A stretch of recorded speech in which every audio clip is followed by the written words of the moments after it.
Do you know, when it comes to cooking eggs and bacon, I'm really quite hopeless.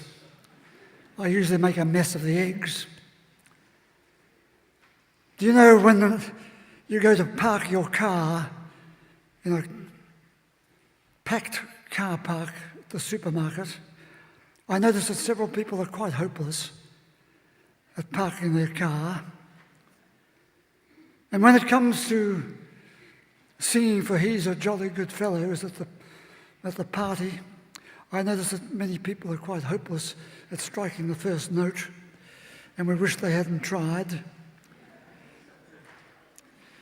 I'm quite comfortable talking to Harry when I meet him one-to-one in the street,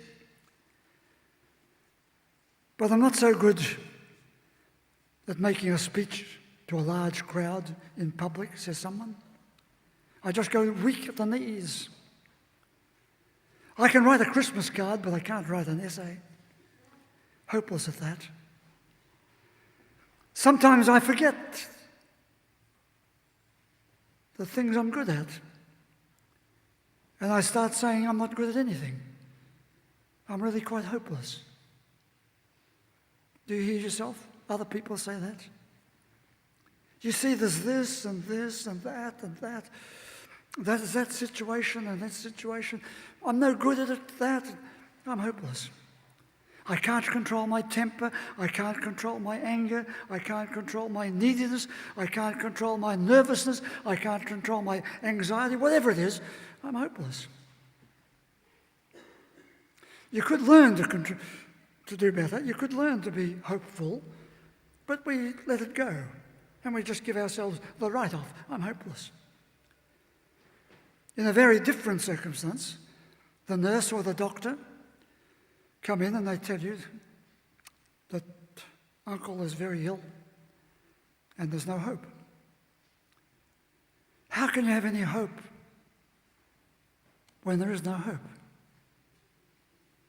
How can you have any hope when you need to hope? When you want to hope? There are so many tasks we do, and we tend to say, I can't do that, can't do that. There are those feelings that overwhelm us, and we say, that's me. There are some relationships we lose. We make a mess of our relationships, we lose them, or the person dies, we lose them. No amount of hoping can bring that person back. No amount of hoping can retrieve that relationship. Yes, there are those ultimate hopeless situations of our grief, our sadness, our emptiness. And there's the reality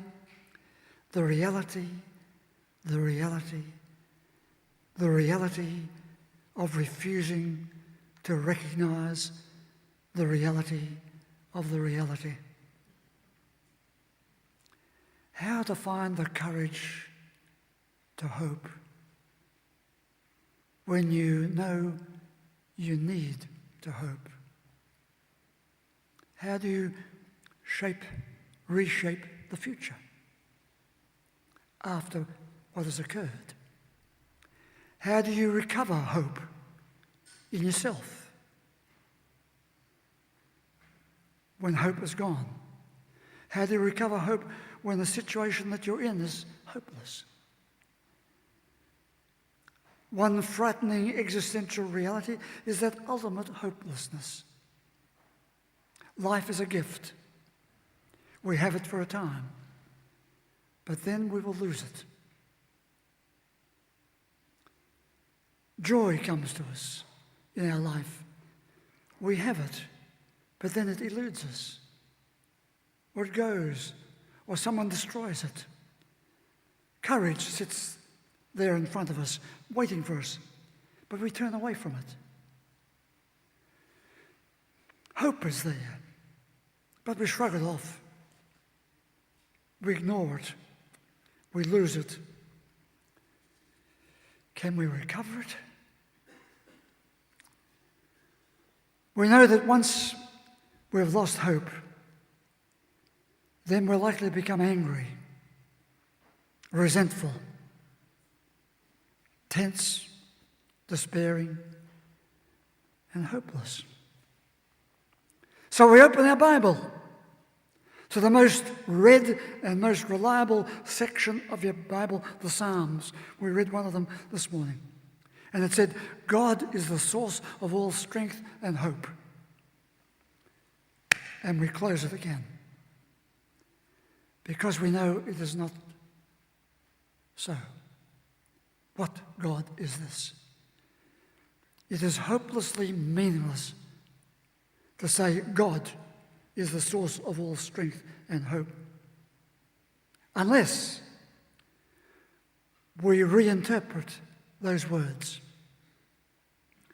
Supposing we really use our intelligence, our religious intelligence, our whatever intelligence you like, in a better way, and see what these words are really trying to say. They're saying, buried in life itself, there are sources of strength and hope. We know that's true. We've found it to be true. But we often overlook it. Buried in life, there are sources of strength and hope, but we pass away of it, pass them over. These sources are there, and they need to be found and activated. They are like flags on the beach. Swim between the flags. Otherwise, you drown. Yes, you drown. You drown in the ocean, but you drown in your own losses, unless you see that there are flags to follow. Flags. Hope and strength. Hope we once took for granted, but it can slip away. Hope once gave a new day its energy, its pleasure, its vitality, lost. Experiences that once gave life its meaning, its real meaning, those experiences no longer give us meaning. And so off we go, angry at life, anxious with people, and not wanting to listen to some of the best wisdom. The losses of life are never far from any one of us. Loss of who you wanted to be. Loss of the dream you once had. Loss of a valued relationship. Loss of the future that was all there in front of you, now different. I've asked our artist within St. Michael's, Ingrid Wilson, to bring back a painting she did for us several years ago. She did that painting then in response to one address I gave those years ago. And it was based on the words that I used. Hurl your lance far into the future. Hurl your lance far into the future. The painting portrays the colour, the energy of strength that we can bring into life and draw from life. It portrays the possibility of hope, sustained hope, future hope, focused hope, something in the future. Hurl your lance into the future, far into the future. Believe in that possibility. That's what the painting says. I've asked her to bring the painting back, and it's in the hall today for you to look at. There it is. A most vibrant painting about hope and strength and the future. The loss of hope can mean we drown, even between the flags. The loss of hope can undermine our strength in the areas where we were once strong, so that the person who can be who's very capable at his job over here or at his sport over there can suddenly become hopeless in his relationships or in his attitude of managing his life, philosophy. So he feels hopeless, even though over there he's full of hope in his job, but that loss of hope over here is likely to pervade everything. So sustaining hope, just a word, isn't it? But it's a powerful word. Sustaining hope is very important. Recovering hope is very important. Swimming between the flags, very important. We need to do that. Find ways to see that strength and hope keep us safe, as it were. Give us the direction. So I'm now going to turn to several ways by which I suggest we can recover our hope after we've lost it. Now, I'm doing this as a personal thing because it's easy to talk about other people. But as I put this together, I wanted to put it in a way that I could say, yes, if this applies to me, I hope at some point, several points, it will apply to you. So I'm going to give you several ways to recover hope. I know that you can't possibly remember all of them, but you'll be able to, if you wish, you'll be able to pick them up as you follow them later in the week, if you wish, on the internet. Number one, listen for some healing to come. Listen. Listen for some healing to come. Rather than closing off, angrily walking away, being impatient, listen. Healing likes to come in the quietness. So does hope. Number two, focus on positive energy. The positive energy within you and around you.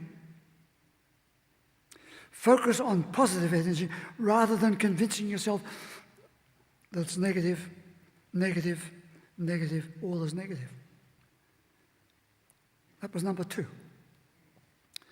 Number three, the third assertion, strengthen yourself and your soothing. Strengthen the self and your soothing. Rather than slipping into your weakness, we can all do that very easily. We can all slip into our internal agitation. Strengthen the self. Steady, steady. Steady yourself. Be ready to hurl your lance into the future. That takes strength, steadiness. It also takes awareness of what you've got to do it with.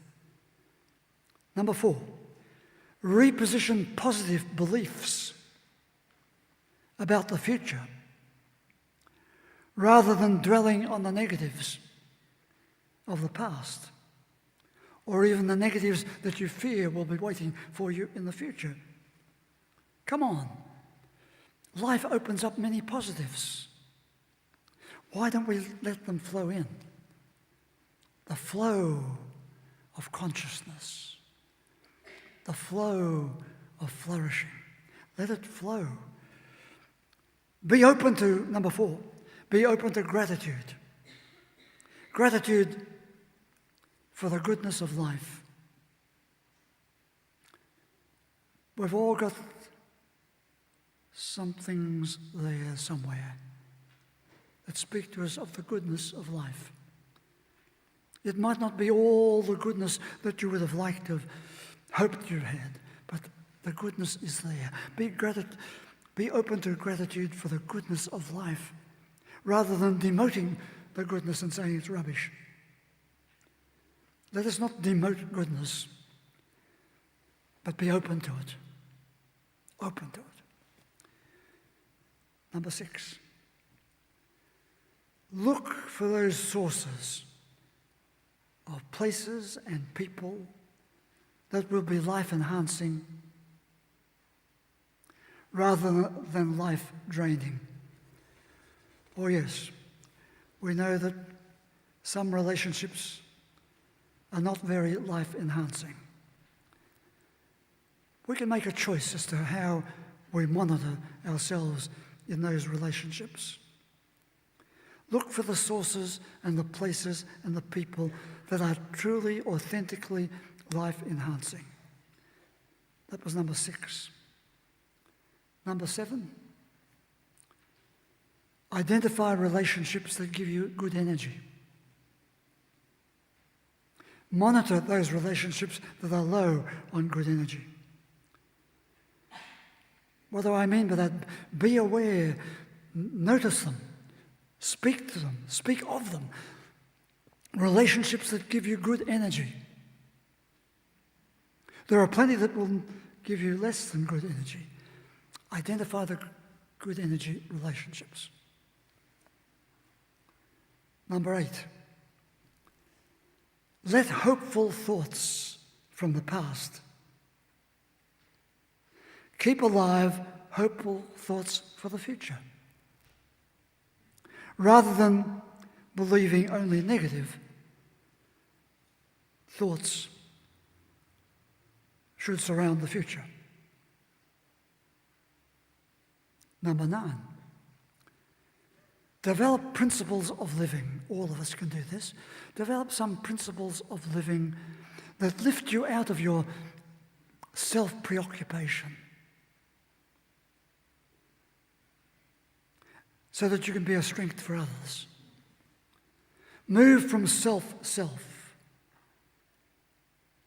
to a position where you're self to others, because that's where your fulfillment is found, in the power of the in-between, in the power of the good dialogue, in the power of what Martin Buber called I and thou. That was number 9. Number 10, last one. Remember, you cannot bring unqualified hope to everyone. But you can point people to the flags of strength and hope. The pointing finger, not in judgment, not in abuse, but to the possibilities. Our sculpture over here has purposely included the pointing finger,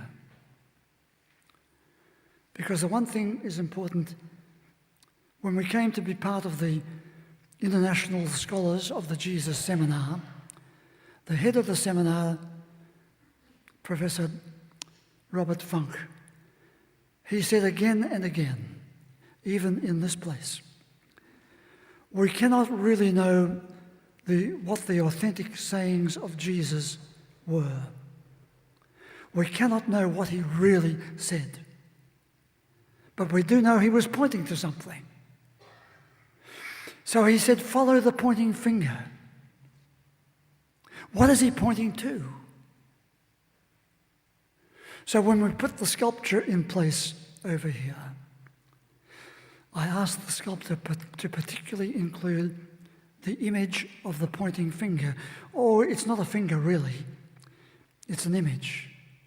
If you look carefully, you'll see the pointing finger, pointing to something beyond ourselves, to life in all its goodness, life in all its color, life in all its explosive exuberance.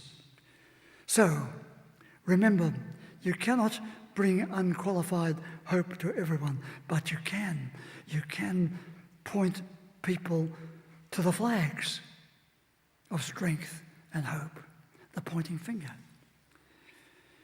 If you think God is a source of strength and hope, you will probably be disappointed, because God does not always step out of the hospital room or your home or your accident situation with the word of strength and hope. Your religion and your God don't work that way. Rather, hear it say, buried in the processes of life, you will find the sources of hope and strength. And of course it goes on to say, seek and you will find. Keep on searching. Keep on looking. It is our task to find those sources of strength and hope and activate them. Of course, it is possible to throw your hands in the air in dismay and say that all this God talk is nonsense. And of course, it is nonsense until you recognize the exciting possibilities life gives us. Life gives us. It is often very hard to sustain hope or to recover hope. But if you know that even in the worst times, hope is still somewhere buried there and can be recovered, then our task is to get beyond expecting and demanding and shouting that it should be there. Our task is to find ways to find that strength and hope, to allow it to emerge. Our task is to build zones into our life where hope can come alive. Now, we all go through distressing times at some time of our life. And it's very difficult to say sensibly what we can do at that time. I want you to see that those 10 assertions I've placed before you could be quite important. Could be. We hear many people say, we will never get over this. Or we hear people at the other end of town say of someone who's done a terrible thing, no punishment will ever suffice. This is a shadow over our life forever. But our task is to talk of hope. Find yourself listening to life in a different way. Steady your response, knowing that nothing will change what has happened, but your management of it will change everything. So reevaluate the relationships that are important to you.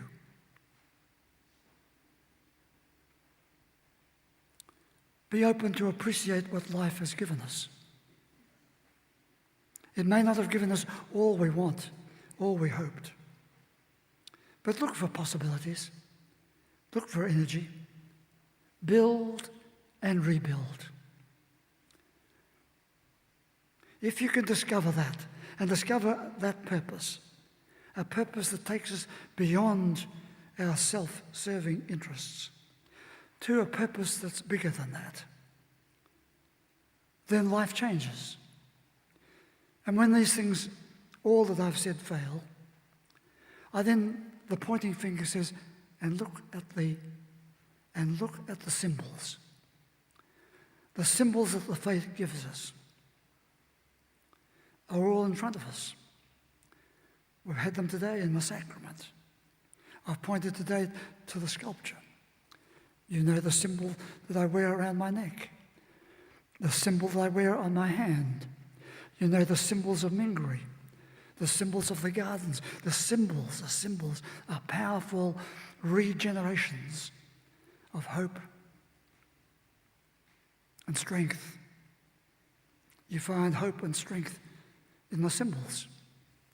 So remember, focus your life with that benefit in mind. Filter out those negatives, oppressive thoughts. Filter out your destructiveness. Filter in goodness, appreciation, possibilities, the future. Have a fantasy of the future.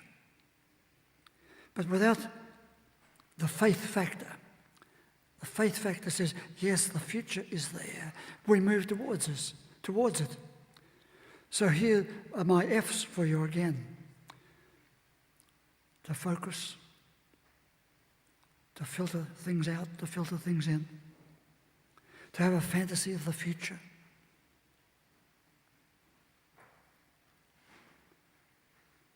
And remember your faith factor. So much depends on faith in yourself, faith in other people, faith in life, faith in the symbols of life, faith in the gifts of life. Would you please stand?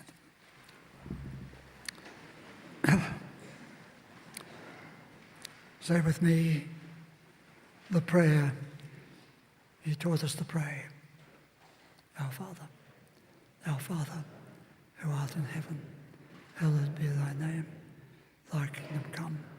Thy will be done on earth as it is in heaven. Give us this day our daily bread, and forgive us our trespasses, as we forgive those who trespass against us. And lead us not into temptation, but deliver us from evil. For thine is the kingdom, the power and the glory, forever and ever. Amen. And the blessing. May the God you see in all the colours of creation arouse in you a sense of awe and wonder. May the God who is a sacred presence be real to you. May the God who is a source of inspiration and courage keep calling you forwards. May your God go with you and bless you today and always.